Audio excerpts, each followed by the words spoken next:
Graça e paz, tudo bem? Eu sou o pastor Tiago e nós estamos começando nessa noite mais uma aula da Escola de Fundamentos do Reino. Bom, essa aula é sobre soteriologia. Você sabe o que é soteriologia? Soteriologia é o estudo da salvação.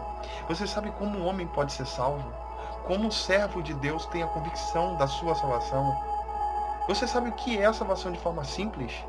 E aí, você sabe? Se você não sabe, esse é o nosso momento. Vamos aprender. Hoje nós vamos estudar salvação.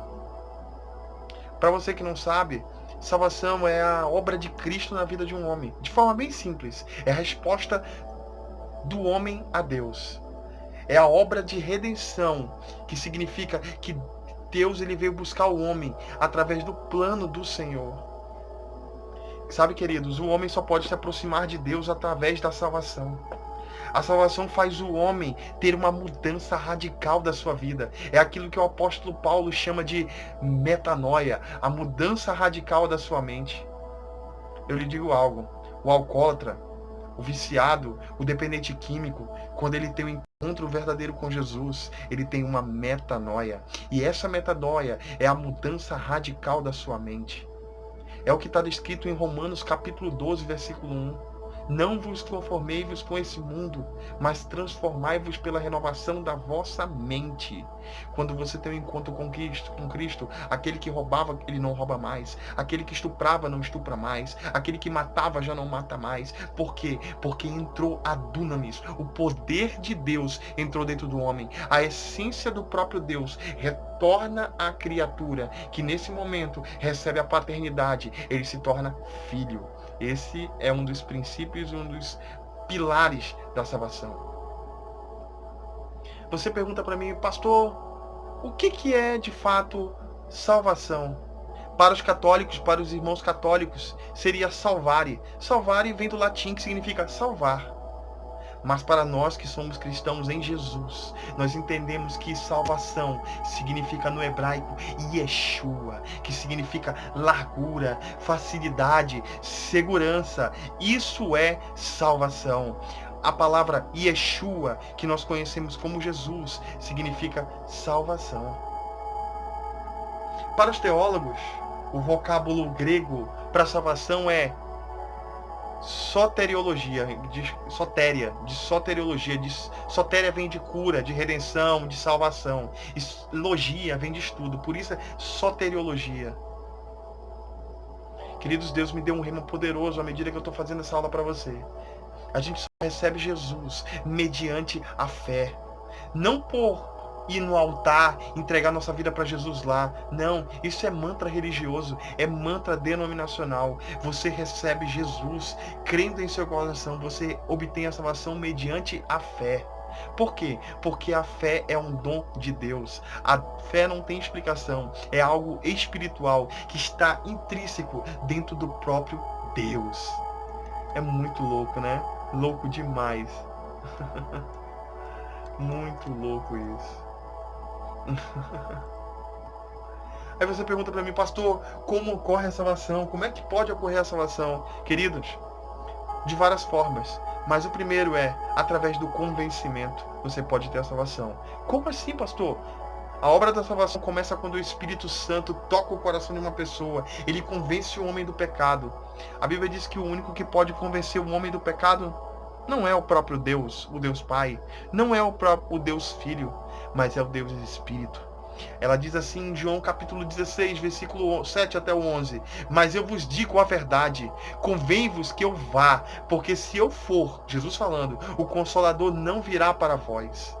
Mas se eu for, eu o enviarei, e quando ele vier, convencerá o homem do seu pecado, da justiça e do juízo.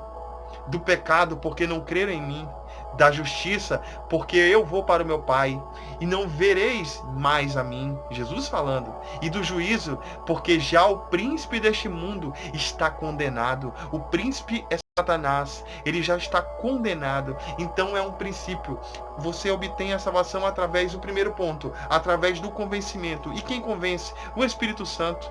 Você encontra o Joãozinho, a Maria, que fumava. É muito difícil chegar com Jesus, falar de Jesus para Maria. Mas quando a Maria tem um encontro pessoal com Jesus, meu querido, a vida dela é mudada. Porque quem convenceu não foi o Joãozinho, não foi a Marita, não foi o Tiago, não foi o Renê. Não, foi o Espírito. Foi o Espírito. Deixa eu colocar o cabo aqui, meu amigo. Dá licença, meus amigos.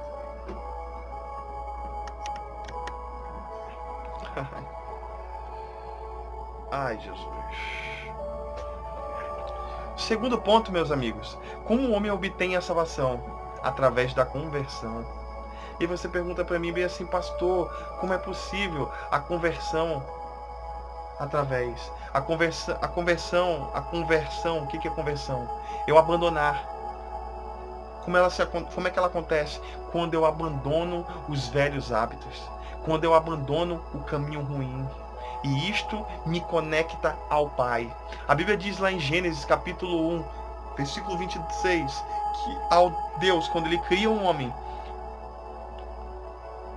Ele sopra, em Gênesis 2,7, Ele sopra nas narinas do homem o fôlego da vida. Esse fôlego da vida é o que nós chamamos de Ruach Kadosh, o sopro do Espírito.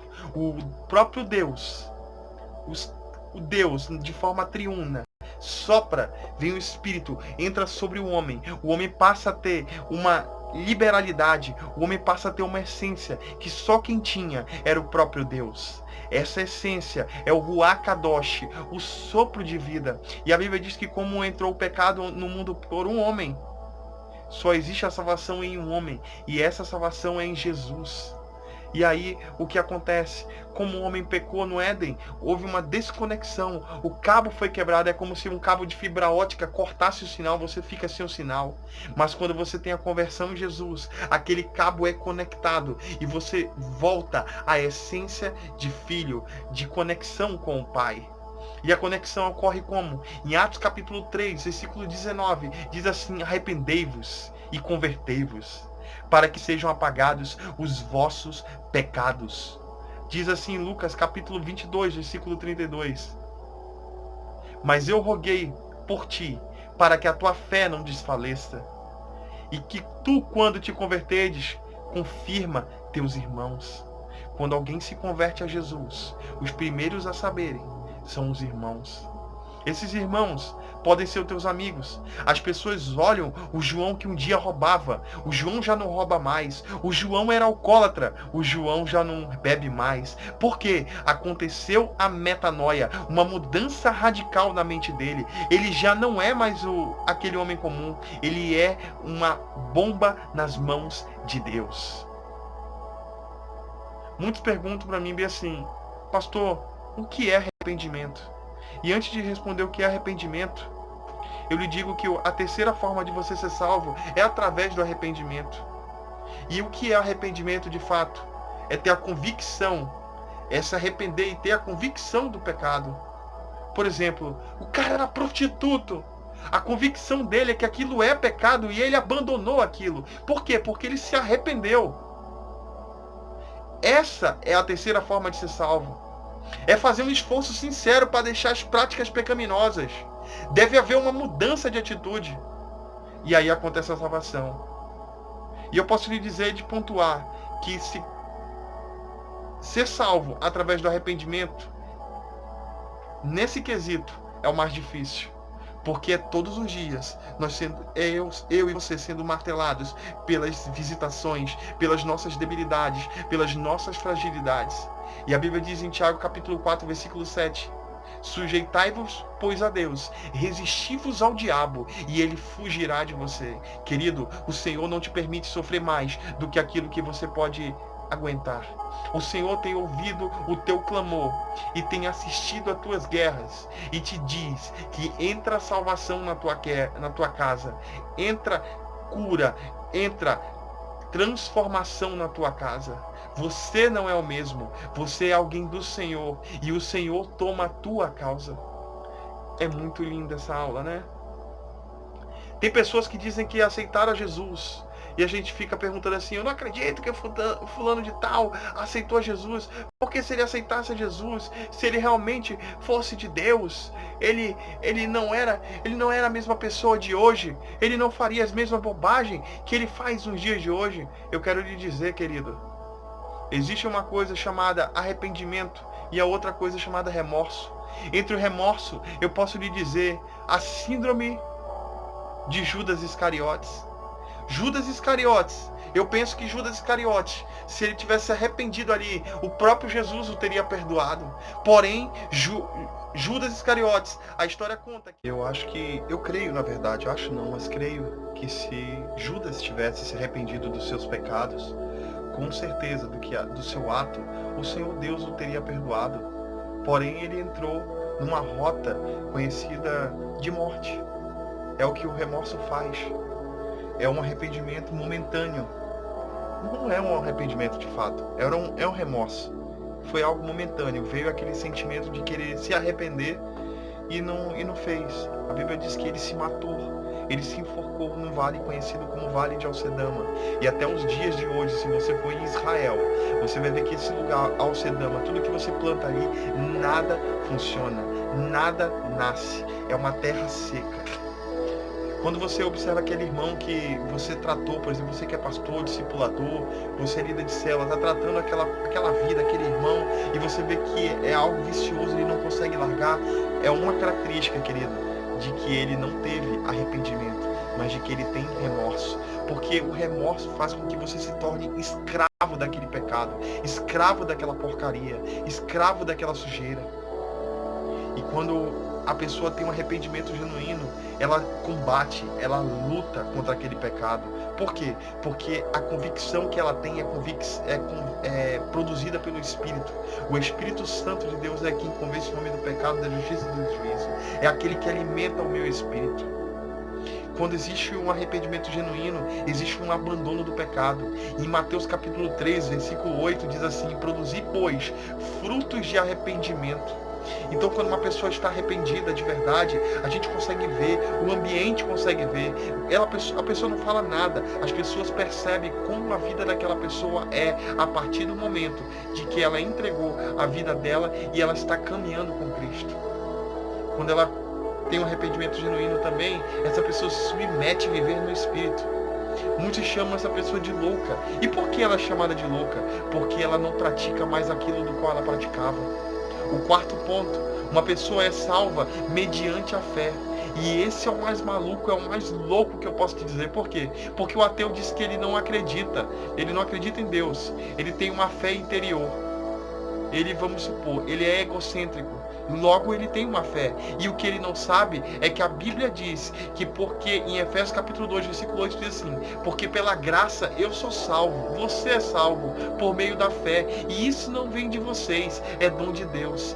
Logo, querido, a fé é algo que Deus colocou dentro do homem, independente do homem, é algo que ele colocou na criatura, ele colocou algo intrínseco ao próprio Deus, se chama fé. É aquilo que me conecta ao sagrado, é aquilo que me conecta ao metafísico, é aquilo que me conecta ao meu e o teu Senhor. E logo isso, o ateu, ele não é ateu de fato. Por quê? Porque ele acredita em uma força, e essa força vem da fé. É muito louco isso. Em Hebreus capítulo 11, versículo 1 diz assim, que a nossa fé é o firme fundamento das coisas que se esperam e a prova das coisas que não se veem. Repito, a prova das coisas que não se veem. O que são essas coisas? O homem, ele não era visto. Ele foi criado dentro do coração do próprio Deus. A Bíblia diz que o Deus fez o homem do pó da terra e soprou nas suas narinas o fôlego de vida. A Bíblia diz que Deus criou a terra, o mundo, pelo poder da sua palavra. O mundo não existia. E esse termo no hebraico é o bara, fazer de algo que não existe, que inexiste. É muito louco isso. Uma outra forma de eu ser salvo, essa aula é muito legal. É confissão, eu confesso o meu pecado. É quando eu confesso Jesus diante dos homens. E a Bíblia diz em Marcos capítulo 8, versículo 38, porque qualquer um dessa geração adúltera, Deus chama a nossa geração de uma geração adúltera. Por quê? Porque o evangelho está prostituído, porque as pessoas vivem uma vida de meia boca, uma vida de prazeres e se esquecem de viver uma vida em conexão com o eterno. Marcos 8:38, repita, porque qualquer um desta geração adúltera e pecadora que se envergonhar de mim e das minhas palavras, eu também o meu filho se envergonhará dele, quando vier a glória do Deus, do seu Pai, com os santos anjos. O Senhor Jesus se envergonhará daqueles que têm vergonha dele. A convicção é uma arma poderosa para que se haja a salvação do homem. E em João capítulo 1, versículo 9, diz assim que se eu confessar os meus pecados, ele é fiel e justo para me perdoar os meus pecados e me purificar de toda a injustiça. Aleluia. Isso quer dizer, querido, que independente de onde você está, o Senhor é fiel e justo para te purificar e arrancar essa injustiça da tua vida e fazer com que você não pratique mais isso. Por quê? Porque Ele te ama. Em Romanos capítulo 10, versículo 10 diz assim: pois com o coração se crê, coração é a mente, para a justiça, e com a boca se faz confissão para a tua salvação. Ou seja, a salvação começa num processo mental. Com o coração se crê para a justiça e com a boca se confessa para a salvação. Meu Deus, que poderoso, que revelação do reino. A natureza da salvação, queridos, ela é baseada em 3 pilares: justificação, novo nascimento e santificação. A palavra justificação vem do grego didakaios, que significa declarar justo, absorver, apagar. E quando acontece a justificação? Quando eu recebo Jesus no meu coração, quando eu recebo Jesus como meu Senhor e Salvador. A Bíblia diz que Ele apaga os meus pecados e minhas ofensas. Nesse quesito acontece a justificação. Por quê?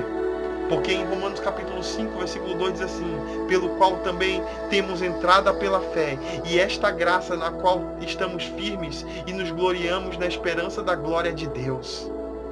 Em Romanos 8:33 diz: quem tentará acusação contra os eleitos de Deus? E quem os justificará?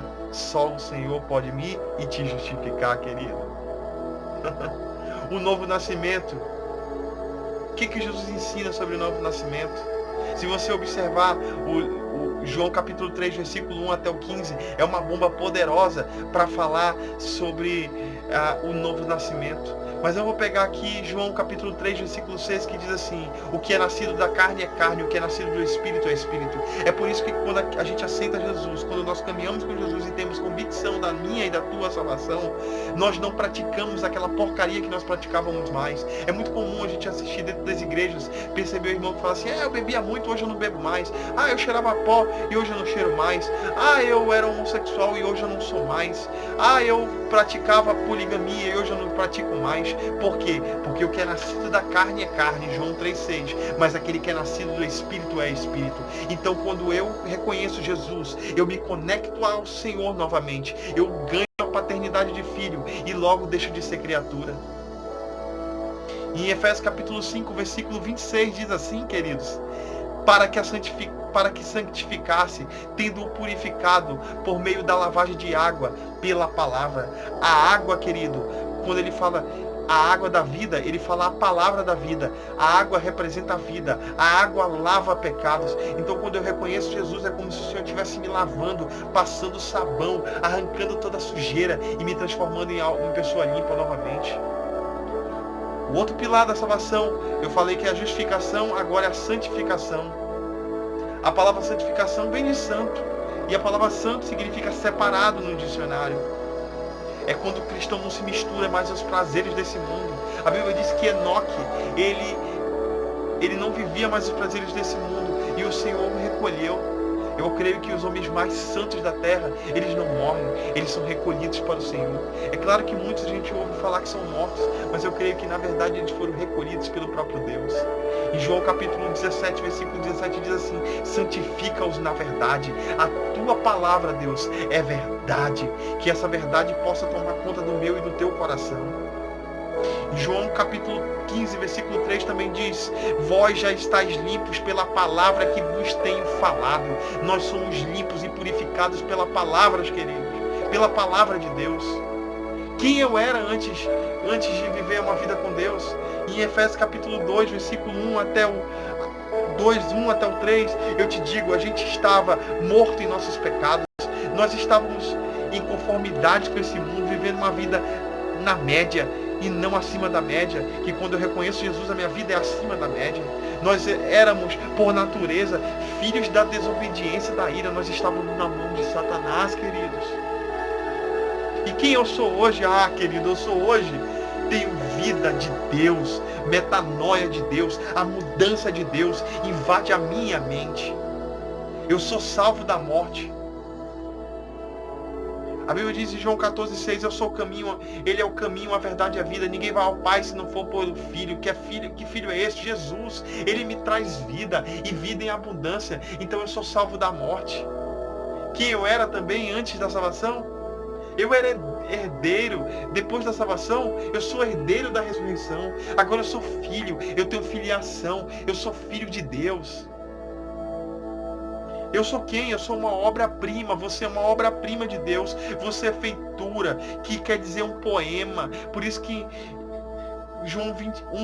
Gênesis 1:26, façamos um homem conforme a nossa imagem, conforme a nossa semelhança. Agora, quando você reconhece Jesus, começa a caminhar com Ele, você volta a ser feitura do próprio Deus.